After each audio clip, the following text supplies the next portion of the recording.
Everyone, this is Samir Tanna from Illinois Action for Children. It's just about 1 o'clock. We're expecting a lot of attendees. I see a lot of people are still signing on, so we're going to give some people just a couple more minutes before we get started. Thank you.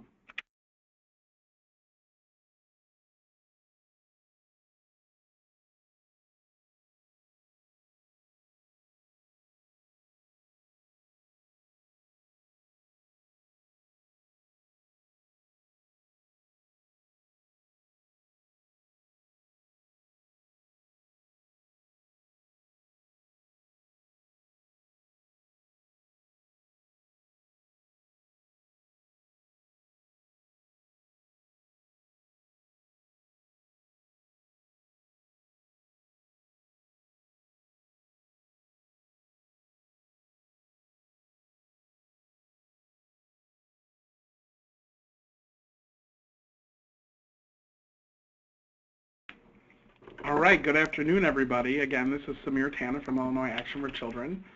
Thank you for joining our webinar today on giving you a little bit of a budget update and the status of the child care changes that went into effect July 1st. Before I get started with the presentation, I'd like to turn it over to our president, Maria Whelan, to give a few words before we begin. Thanks, Samir. Good afternoon, everyone. This is Maria, and thank you for taking the time to get updated and hopefully energized. As you will learn from the webinar, there's much we don't know. What we do know, though, is that what is going on in the child care program is incredibly detrimental to the families who need child care so they can work and be good parents, to children enrolled in our programs, and to the provider community who are facing a precipice of uncertainty.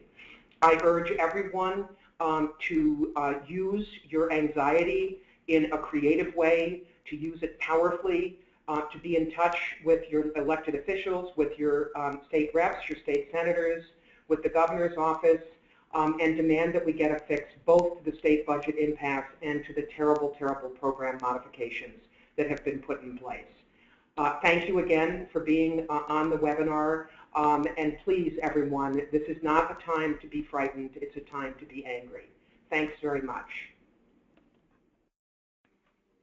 All right, thank you very much, Maria. All right, before we get started, there are a lot of people on this call. We have over 200 people already logged in. So please, if you have any questions, you can ask them at any time, but type them into the question box on your dashboard for the webinar, and we will get to your questions at the end. Thanks again. My name is Samir Tanna with Illinois Action for Children. Let's get started today talking about giving a short update on the FY16 budget. So just so you all know, except for the governor signing the State Board of Education budget, the state of Illinois currently has no budgets for FY16. That means there's no budget for human services, there's no budget for DCFS, there is no transportation budget, there is no capital budget, there is no health and family services budget. And the state is going into FY16 without the authority to pay most of their services and most of the providers. For childcare, when talking about FY15, so not to get confused with the fiscal year that just ended on June 30th, providers will be paid for services that were provided through the end of June. These payments, if you're a child care provider and you've submitted all your paperwork, your payments should be coming soon if they haven't already. Again, that is for FY15 services that ended June 30th. For services beyond then, starting July 1st, providers have been notified, and we have been notified, that providers will be paid for the services that they are providing after July 1st. However, because there is no budget, providers are unsure, and we are unsure of when we will actually get paid for the services provided. So similar to February and March of this year, you are providing services, and the state has said they will pay you. However, without that supplemental payment then, and now without a budget now, we are unsure on when your payments for services will be delivered. So this is causing, as Maria was saying, a lot of uncertainty in the provider community, not just for child care, but for other providers and other grant recipients throughout the state. However, compounding things, making things even much more uncertain for providers in child care are the changes that the governor instituted beginning July 1st. So on June 2nd, the governor released a statement saying he was going to make changes to child care effective July 1 if there was a budget impasse. So these are the changes that have now been put in effect July 1st. I will reiterate beforehand that these changes may continue even with a budget. So that is why what Maria is saying, our advocacy efforts are going to be extremely important going forward. But just to give you a rundown of the changes to child care that were effective July 1st. They include an increase to parent copays. For many families, at the top of the spectrum, it's over $50 a month increase in their copayments. The stopping of intake for new families and the creation of a waiting list. Actually, I hesitate to even call what the department is doing a waiting list. The department has stopped intake for all new cases, minus 4 priority areas, which we'll discuss in a second, for child care. The department is also requiring background checks for relative caregivers. Currently, or before July 1st, relative caregivers were exempt from background checks. And finally, they're requiring mandatory compliance for families between child care and child support. Therefore, this is for all families, within 6 months of your last redetermination, you must open a child support case with the second parent of the child to continue receiving child care services. So, all these changes are egregious. All these changes, many of these changes do not need to be made. They will all restrict access for families. They will restrict, clientele for providers. We do not believe that this is something the governor had to do. Definitely the governor did not have to make all 4 of these changes at one time, beginning at the beginning of the fiscal year. But let's dig in a little deeper on the intake freeze. We believe this is something that we can really fight back against. So the intake freeze will cause 90% of new applicants to be denied child care services. The only new cases that will be accepted into child care must meet these 4 priority populations. The first priority population are TANF families. So if you're receiving TANF and you apply for child care for the first time, you will not be denied. You will be approved. If you have a child with special needs, even if that's not the child in child care, your family will be approved. If you are a teen parent and you are in high school or completing a GED course, you will also be approved.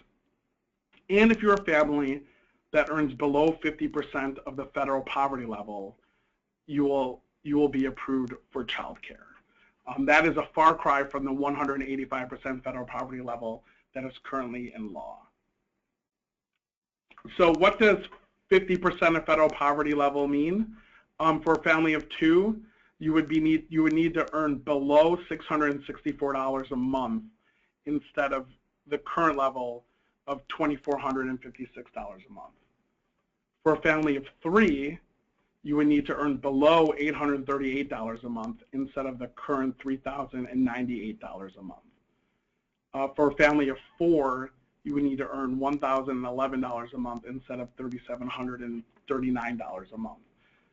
So as you can see, that is a gigantic drop in the income eligibility for child care. If you earn between these 2 numbers, you would have otherwise been eligible for child care, and now you are no longer eligible for child care.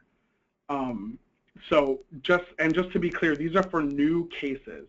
If you are a current case, if you have any current cases those cases will be redetermined at the previous 185% of federal poverty level.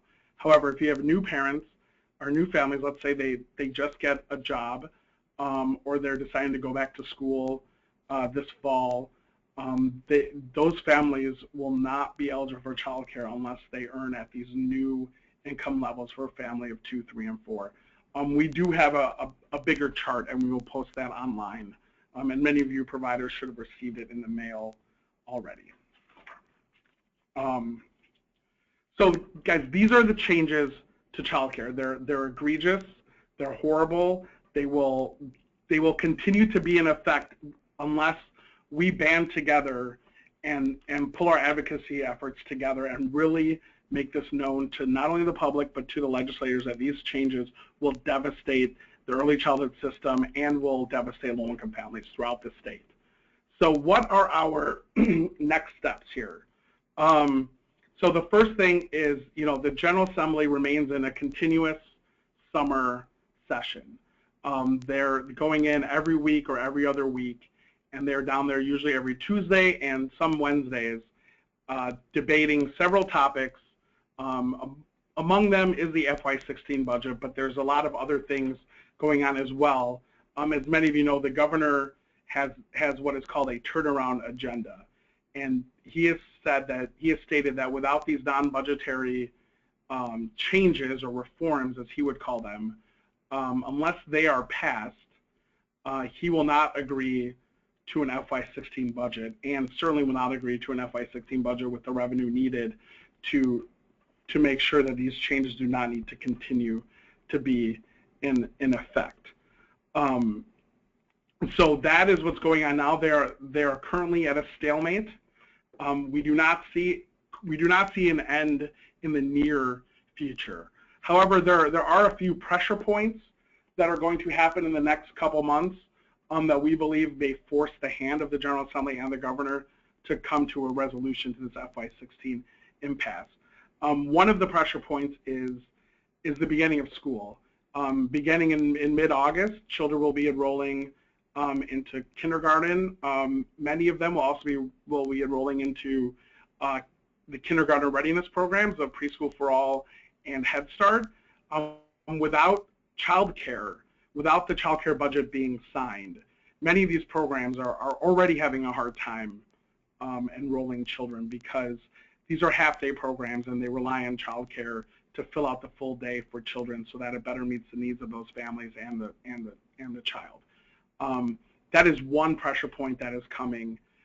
Without enrollment in those programs, which seem to be an important piece of the governor's agenda, and of course our early childhood agenda, there will be growing pressure to solve the budget issues. Secondly, CPS is scheduled to open on time. However, they have I believe an over $200 million hole in their budget this year that will require some legislative help from Springfield. That is one other pressure that we believe as the middle of August comes around, that the governor and the General Assembly may have to come to an agreement to ensure that Chicago Public Schools are open on time and properly. So those are just two that I wanted to mention for everybody today. Where again, we don't see a near-term fix coming, but hopefully over the next months, in the coming months, we'll see something coming through. However, we do need to keep the pressure up on the governor and the legislators, because they're not going to act without knowing what's going on. I had some conversations in Springfield last week where legislators are saying, there's so much of the budget being paid through court order and consent decrees and other state laws that this really isn't affecting providers. This really isn't affecting families. And as child care providers, you know how much this is affecting your families and how much it's affecting your small business. So we need to make sure that you contact your state legislators and you contact the governor, and you call them and you tell them both to stop Governor Rouner's cuts to the Child Care Assistance Program the cuts that began on July 1st, and that they all need to find the revenue to protect human services and pass a fair budget that protects children and families. this is extremely important, everybody. I can't stress this enough.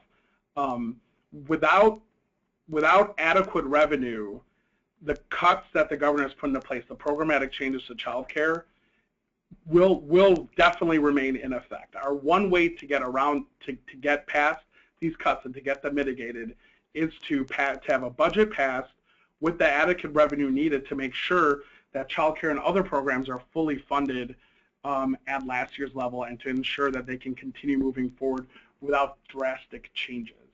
So please, please, please, everybody, you must call your state legislators and the governor and tell them to stop these cuts. Secondly, these cuts were instituted through what is called the rule process. The rule process is, the goal of the rule process is to take a law and put more details behind it to make sure that the programs are instituted properly. However, the governor is using the rule process currently to circumvent the legislative process to make these changes to child care that would be extremely unpopular, not only to the public but to legislators. So one way to stop these changes is to send a comment on the emergency rule. These emergency rule comments are due by the end of this week, Friday the 31st. We are putting together our comments, and we will be sending them to you before the end of the day tomorrow to give you some time to put in a little bit of detail and send the comments away. If you've answered our email alerts in the past, you'll remember that we set up nice templates for you to just fill in your story and send off, and we fill in much of the details on the technical sides of these rule changes. So please, the goal here is to flood these legislators' inboxes and the department's inboxes with groups of people who are against these rule changes, showing how detrimental changes like these can be to the families and to the communities that rely on child care assistance. And lastly, we need everybody to share your story. Again, you know, we know it's hard to keep a track of families who've been denied child care or who are not in your service, because they tend to fall through the cracks. They tend to not be in the system anymore. Please, if you're turning families away, first of all, you should be asking them to fill out the application, whether you believe they will be denied or not, so that we can continually show the need for child care. Secondly, if you can, please mark down and please keep track of the stories of these families who would otherwise be eligible for child care but are denied child care because of these changes that the governor has implemented. You can go to our website. When this presentation will be posted online, you can see here we have the links for parent surveys and for the provider surveys. Please go to our website. Please fill out these surveys and let us know how these changes are impacting you and are impacting the parents in your community. These are also available in Spanish. I will say we're also having a Spanish webinar tomorrow at 6 p.m. if you want to notify any of your Spanish-speaking provider friends or any Spanish-speaking families that you care for. Please let them know as well. So we also have the parent surveys in a Word format, so that you can download them and have your families write them out, and then you can fax them to us or email them to us, and we will fill them in as needed. So please take these surveys. Please share your story. We get calls every day from reporters wanting to tell this story, wanting to tell the provider side of the story, and wanting to tell the parent side of the story. If we have these stories, we can share them with them. We can also connect reporters and the public to these families, so we can get the human face of these changes out there in the public, and that tends to drive how legislators vote and how they act. So again, please share your stories with us. Fill out fill out the surveys, get your parents to fill them out, and send them in. And lastly, stay informed. Please stay informed with us. Please like us on Facebook at Ill Actions for Children. Follow us on Twitter at IAFC_cares. And please join our mailing list. When you go to our website, actforchildren.org, there's a way to sign up for all of our email alerts and for all of our action alerts, and stay informed. And we will, of course, keep you informed through our email alerts, through our monthly newsletters, and through webinars just like this. We strive to keep you informed, and we also hope that you can tell us, what's going on in your area, so that we can share that with reporters and the public and with legislators, so that we can start moving the needle on this budget impasse. In March, when we had the budget standoff, when we had the child care crisis of FY15, child care was what really moved legislators to come to an agreement on the need for new revenue for the rest of the fiscal year. And we believe child care will be the driving force in a budget agreement going forward for FY16. But for that to happen, you have to get as loud as you did in March, and maybe even louder. So please, please, please continue your advocacy efforts. Share your stories with us, share your efforts, and let us know where we can be helpful. Thank you. So that is the end of the presentation. Again, as Maria said, we don't have a lot of new information, but we're happy to provide you the correct information and make sure that we're all on the same page going forward, that we all have the same information, and we hope to keep you updated going forward in the future. So now we will go through any questions you may have. So please start filling out the question box in your dashboard, and I will be happy to answer them. So I have a question here on how do you obtain the comment form. We will post a link to the rule changes on our website with this webinar. We will do that today, and tomorrow we will send you our comments and a way for you to comment, and to let everybody know, or to let the committee know that these rule changes really adversely affect you and your communities.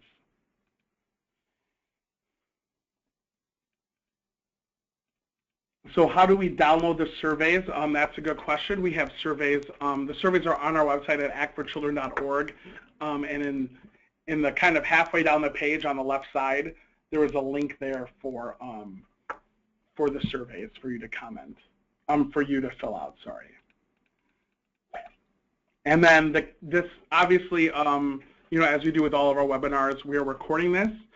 We will post it online. Again, like I said, we will get that online today, and hopefully, so you can share with your groups. You can re-listen to it. You can see the slides. You can click on the links. And again, like I said, we'll also put up a link to the rules and any of our fact sheets that we have.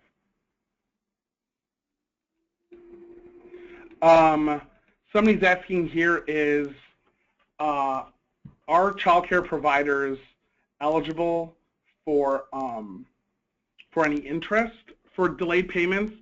From our understanding, no. Child care providers do not fall under the list of those who are owed what is called prompt payment if their payments are delayed. And really, for those providers and vendors that do get prompt payment, usually it's you're going to have to be 6 months delayed on your payments. So we do not anticipate this going that long. Again, I can't guarantee that, but again, somewhere in the midterm, we hope to have a resolution. So hopefully, it won't be too long, but we don't see anything happening in the next month or so. So I don't think it will get long enough for anybody to qualify for prompt payment anyway. So how do we frame this issue if we want to blast it through social media? So there's several ways you can go about that. You could frame it in how it's affecting your business and your community. You could take a parent story and send it out that way. We're also pretty active on social media, so you can take any of our Facebook posts and tweets and you can share them all you want to your groups, to your contact list. We definitely encourage you to do that so we all stay on the same message.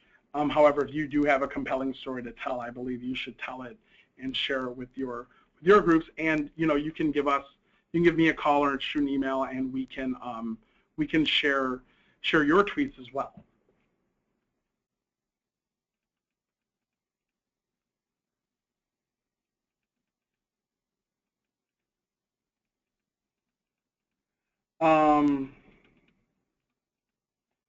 Let's see. There's a lot of questions here about child support and the documentation required. We will get you more information on what is required for child support. We are sorting through that as well. We are hoping that is one of the changes that we can stop. But we will get you more information on how to be compliant with child support. If you already have a case open, if your families already have a case open, which may be the case for a lot of the families that you provide care for, they would just have to send documentation, and you will get. We presume that the family will get something on how to present that documentation. But again, we will find that out for you.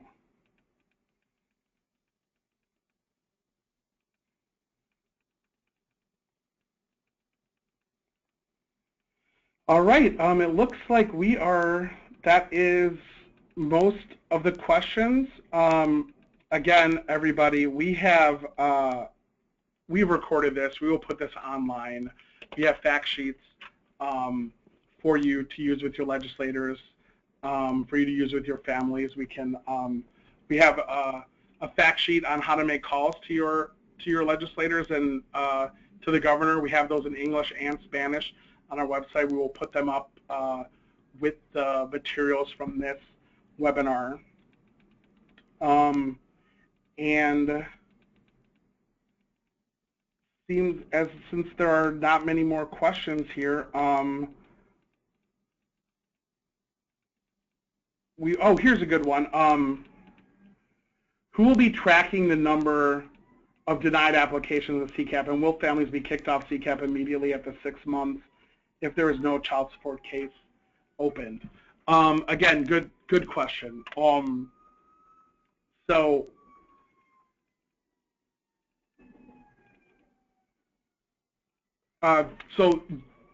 your resource and referral will technically be tracking those families that are denied based on the new changes.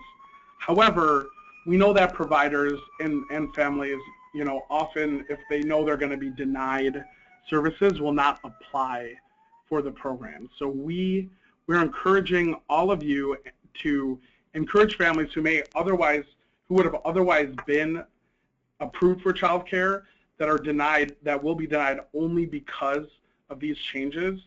We are asking you to have them fill out their applications anyway and send it into their R&R. The R&R is tracking, will be tracking how many people are denied, because there's a new field in our electronic system that will allow them to do that. If we do not have a lot of denied cases, then the department will say, well, look, not that many people applied for child care, therefore we don't need to continue funding child care at the same rate. We know there's a high need out there. You know there's a high need out there. We know you have to fill slots for children that are aging out.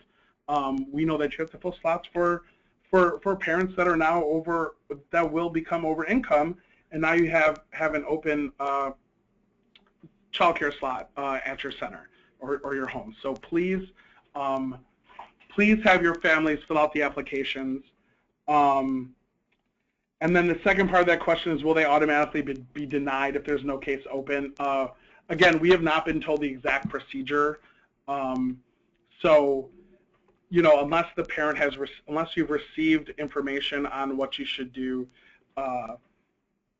we will get you information on the on how you're supposed to proceed with your child support cases. Then there's another question here about lapsing. So, like I said before, any new cases, all new cases will be denied unless they meet the new income standard or the other 3 priority areas. If you are a current case, you will be redetermined at the old income levels. However, if you are out of your redetermination phase and you do not get your pay stubs in and you do not get all of your supporting documentation in within 30 days, your case will be canceled and you will be subject to the new income guidelines. So please, please, please make sure that all of your families that are on current cases get all of their paperwork in time, with plenty of time, to ensure that they can stay at the old income level. I know that in the past, that has not been an issue. If they're a few days late, it's not a big deal. It is a gigantic issue if you do not get your paperwork in on time. So please make sure that all of your families get their paperwork in on time.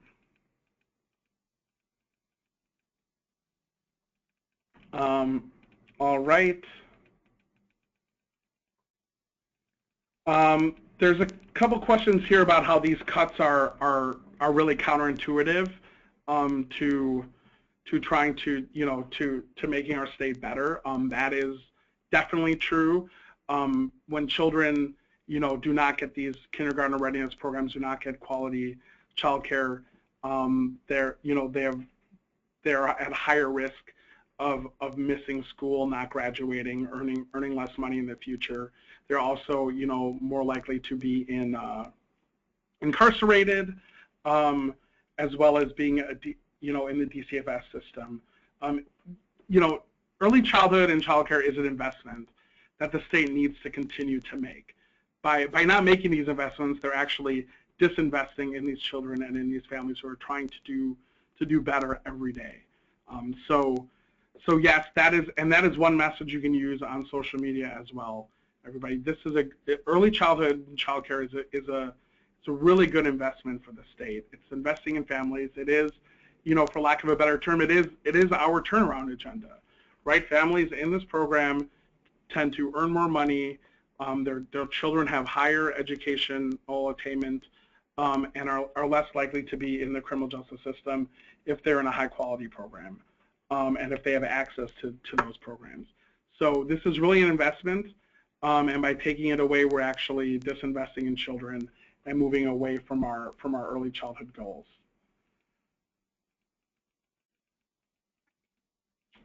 So, all right, everybody, thank you very much. We will end right here. Please feel free to email me questions. My email is on the website, again, Samir Tana, samir.tana@actforchildren.org, and we will try to get, I will try to answer as many questions as possible. You can email our advocacy line, advocacy@actforchildren.org, and we will be sending, again, an email to everybody with the link to this recording and to all the handouts that will be needed for the comment and explaining the changes to childcare that have been implemented. So again, thank you again. Stay strong out there. I know this is another rough time for families and for providers, but we hope to get through it as we have in the past. But this is going to be a much harder and probably longer fight. So again, please stay strong. Thank you again for attending, and please email us at advocacy@actforchildren.org if you have any questions, and we will try to get to them. Thank you again.